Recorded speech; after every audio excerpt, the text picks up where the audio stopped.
Bihar DGP Gupteshwar Pandey ने VRS ले लिया है। इस पूरे मसले पर बात करने के लिए शिवसेना की राज्यसभा सांसद प्रियंका चतुर्वेदी जी। प्रियंका जी, काफ़ी चर्चा हो रही थी, गुप्तेश्वर पांडे पूरे जंग जैसे लग रहा था लड़ रहे हैं, लेकिन उन्होंने इस्तीफा दे दिया, वीआरएस ले लिया है। ये वीआरएस ये पहली बार नहीं ले रहे हैं, पिछले चुनाव में भी लिया था पर किसी ने उनको टिकट नहीं दी।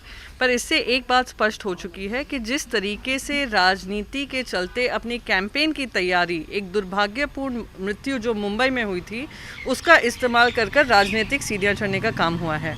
जिस तरीके से मुंबई पुलिस को गलत बताया गया, जिस तरीके से इंक्वायरी की मांग की गई, जिस तरीके से खुद के पुलिसकर्मियों को जो बिहार में केसेस पेंडिंग है उसमें से छोड़कर उनको मुंबई भेजा गया, अब ज़्यादा स्पष्ट होता जा रहा है। हम तो बस यही कहेंगे, आपको जो सीढ़ियाँ पार करनी है आप उसमें सफल हो, पर थोड़ी सद्बुद्धि लाएं कि इस तरीके की राजनीतिक कैंपेन जो चलाया था एक दुर्भाग्यपूर्ण मौत पे, बहुत ही मैं मानती हूँ कि निंदनीय है। उन्होंने ये कहा कि हालांकि कि मैं राजनीति के लिए नहीं किया था, वो बिहार के हित के लिए सुशांत सिंह राजपूत की जो सोसाइटी थी उसको लेकर आगे बढ़े, और उनका कहना है कि उनकी वजह से ही उस पर पूरी सीबीआई जांच हुई। सीबीआई जांच का क्या फ़ायदा हुआ, आप मुझे बताएं। सीबीआई जांच को भी उतना ही समय लगा जितना समय मुंबई पुलिस को दिया गया था।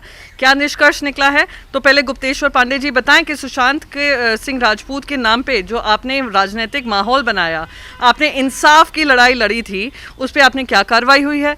और मैं उनसे एक बात और पूछना चाहूँगी, सीबीआई इंक्वायरी एक 16 साल की लड़की के मृत्यु के पे भी चली है, वो अब तक निष्कर्ष तक नहीं पहुंची बिहार की।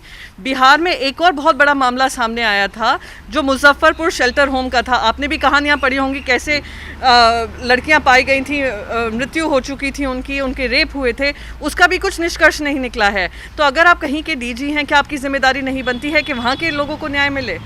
लेकिन उन्होंने कहा कि वो राजनीति करेंगे और चुनाव भी लड़ेंगे, उन्होंने इस बात का ऐलान तो कर दिया, लेकिन वो कह रहे हैं कि मेरी निष्पक्षता पर कोई सवाल नहीं खड़ा कर सकता, मैं किसी राजनीतिक पार्टी के दबाव में या किसी के समर्थन में आज तक काम नहीं किया। ऐसा है, वो बिहार की जनता निर्णय लेगी, वो ना महाराष्ट्र के लोग ना महाराष्ट्र की जनता इस पर कोई निष्कर्ष निकालेगी।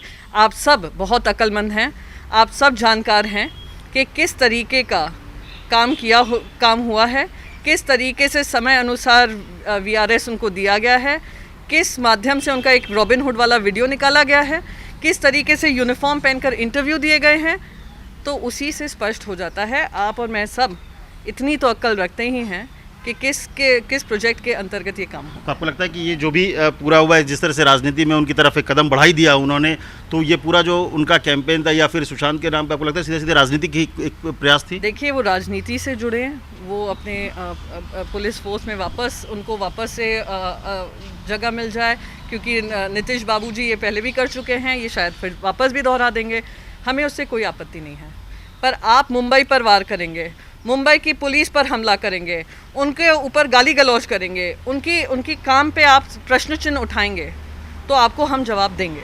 बहुत धन्यवाद। साफ तौर पर उन्होंने कहा कि जो पूरी कैंपेन था, साफ है कि जिस तरह से वो अब वीआरएस लेके राजनीति की बात करें, तो ये पहले से तय था, एक राजनीतिक कैंपेन उन्होंने चलाई थी सुशांत के नाम पर, और उसी का फ़ायदा उठाने की कोशिश गुप्तेश्वर पांडे कर रहे हैं। किरण उमेश के साथ अमित कुमार, दिल्ली न्यूज़ 24। नमस्कार, मैं हूं मानक गुप्ता। अगर आपको हमारा ये वीडियो पसंद आया हो तो इसे लाइक और शेयर जरूर करें, और हाँ, हमें सब्सक्राइब और फॉलो करना ना भूलें, ताकि आप देश और दुनिया की कोई खबर मिस ना करें। तो जुड़े रहिए हमारे साथ और देखते रहिए न्यूज़ 24।